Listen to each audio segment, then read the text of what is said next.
remarks. Representative Walsh. Thank you, Madam Speaker. Budgets, of course, are about priorities.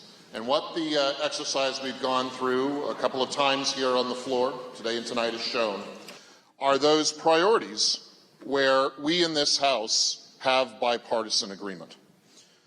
What this striker does, a little differently than the one we considered earlier, was it focuses the bulk of our surplus in tax receipts that we're enjoying right now to a property tax reduction.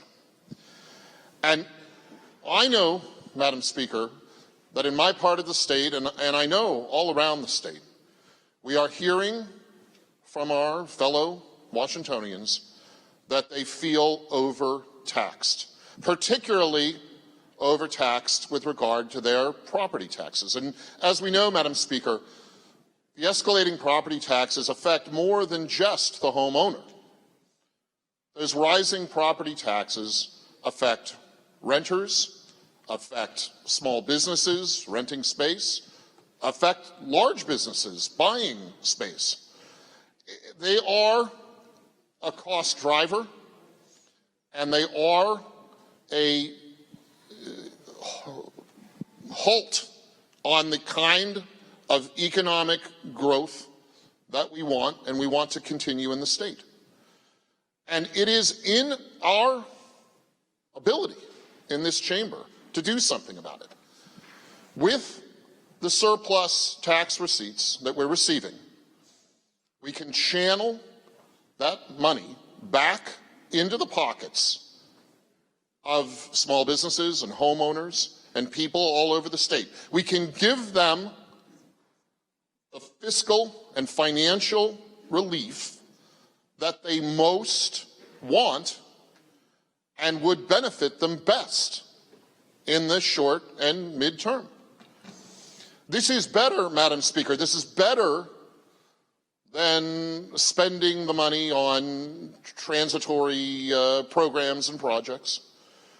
I think it's even better, Madam Speaker, than putting the money into the rainy day fund, the budget stabilization account, because I think putting money back into the pockets, into the checkbooks of the working people of Washington is the best rainy day fund that there is. It gives the working people of the state more of their money back to go out to eat, to buy a new car, to buy a new house, to do the things that they think are best for themselves and their families.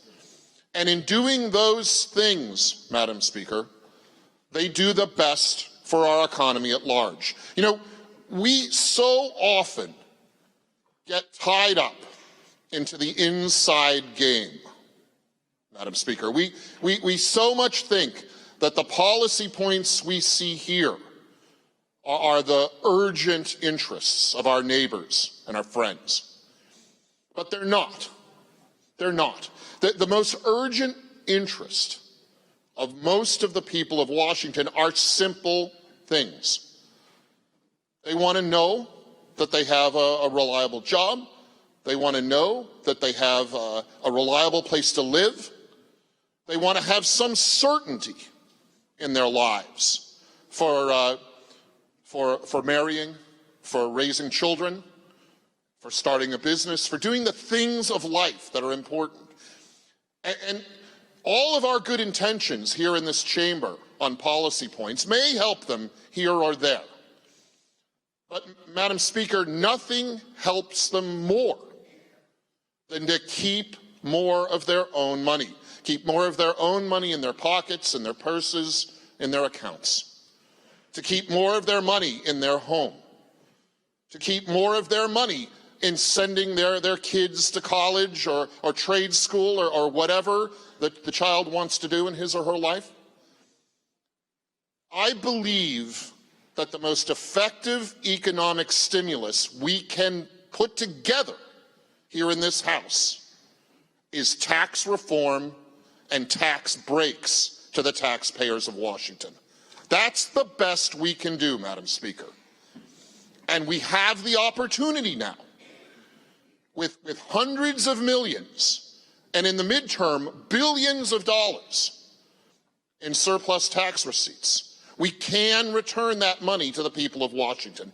And we may hear some talk, Madam Speaker, that this striker would be a budget that was out of balance, that would be, I think we heard an illegal budget.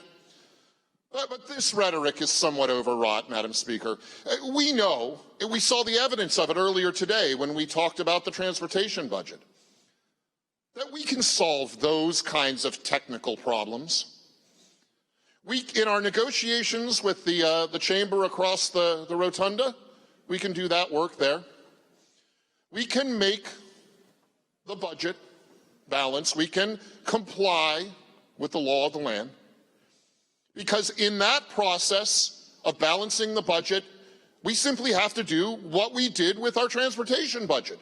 We simply have to make priority decisions.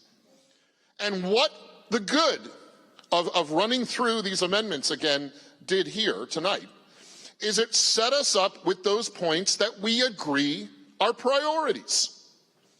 So when we go to balance the budget and make sure it comes out the right way when it gets to the governor's desk, we start with the amendments we agreed to here. We know that these are the things that are bipartisan. These are the things that we all agreed to here, and I believe, Madam Speaker, these are the things that the people of our state value most. So let's start with this list of amendments. Let's start with this striker.